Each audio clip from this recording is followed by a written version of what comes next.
Welcome back to my YouTube channel. आज हम करेंगे क्लास 12th की अकाउंटेंसी का एक इम्पोर्टेंट चैप्टर जिसका नाम है इश्यू ऑफ शेयर का सोल्यूशन नंबर 14। क्वेश्चन नंबर 14 मैंने ऑलरेडी नोट कर रखा है।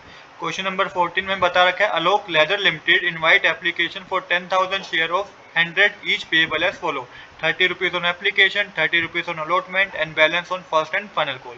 All the shares were applied and allotted and the money was duly received. You are required to journalize this transaction and share capital and show share capital in the balance sheet. तो देखिए इस question में हमें क्या बता रखा है, हमें बता रखा है अलोक लेदर लिमिटेड एक कंपनी है जिन्होंने इनवाइट इशू करी क्या एप्लीकेशन 10,000 शेयर इशू करे, 200 रुपए का एक शेयर है। इन्होंने पैसा किस किस तरीके में मंगवाया, एप्लीकेशन में 30 रुपए, अलॉटमेंट पे भी 30 रुपए और जो बैलेंस है 40 रुपीज का ये फर्स्ट एंड फाइनल कॉल पे मंगवाया गया है। आगे बता रखा है all the shares were applied and allotted and the money was duly receive. सारे शेयर जो थे वो अप्लाइड और अलॉटेड हो गए और मनी भी रिसीव हो गई है। आपको जर्नल एंट्री करनी है और बैलेंस शीट बना के दिखानी है। तो देखिए सबसे पहले हमें एप्लीकेशन की एंट्री करनी होती है। एप्लीकेशन के थ्रू पैसा हमारे पास आता है तो इसकी एंट्री होती है bank account debit to share capital account. 3 lakh का अमाउंट डेबिट साइड, 3 लाख का अमाउंट क्रेडिट साइड। 3 लाख रुपए कैसे आया, क्योंकि 10,000 शेयर थे, एप्लीकेशन पे 30 रुपीज का एक शेयर था, 30 रुपीज मंगवाया तो 30 मल्टीप्लाई 10,000 3 लाख रुपीज होंगे। इसके बाद हमें जो अमाउंट आया इसे ट्रांसफर करना है शेयर कैपिटल में।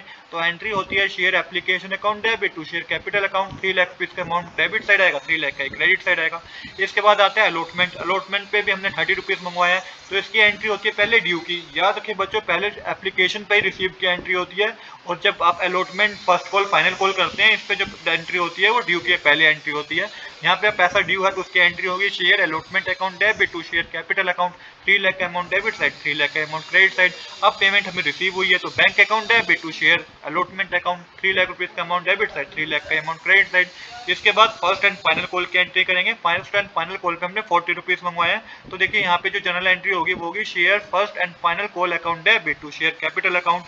40 को जब आप 10,000 से मल्टीप्लाई करेंगे तो ये 4 लाख रुपीज आएगा जो कि डेबिट और क्रेडिट साइड आप लिखेंगे। ये भी ड्यू की एंट्री है। अब इसकी पेमेंट भी हमें रिसीव हो गया, क्वेश्चन में ये बता रखा है। तो bank account debit to share first and final call account, 4 lakh का अमाउंट डेबिट साइड आएगा, 4 लाख का अमाउंट क्रेडिट साइड आएगा। तो ये तो सारी जनरल एंट्री हमने कर दी। आगे क्वेश्चन बता रखा है कि आपको बैलेंस शीट भी बनानी है। तो बैलेंस शीट बनाने से पहले हम नोट्स टू अकाउंट्स बनाएंगे। तो देखिए यहाँ पे ऑथराइज कैपिटल हमें कुछ बताने रखी क्वेश्चन में। इशू कैपिटल बता रखी है 10,000 equity share of rupees 100 etch, तो ये 10 लाख रुपीज हो जाएंगे। और सब्सक्राइब कैपिटल बता रखी है subscribe and fully paid up, क्योंकि 10,000 equity share of rupees 100 etch से हमें रिसीव भी हो गए हैं तो 10 लाख रुपीज भी आएगा। अब यहाँ पे बैलेंस शीट बनानी है। तो बैलेंस शीट में सबसे पहले बनाएंगे इक्विटी एंड लायबिलिटी के अंदर शेयर होल्डर फंड, उसके अंदर शेयर कैपिटल लिख के आप अमाउंट के कॉलम में 10 लाख रुपीज दिखाएंगे। तो इस तरीके से क्वेश्चन कंप्लीट हो गया है। Thanks for watching.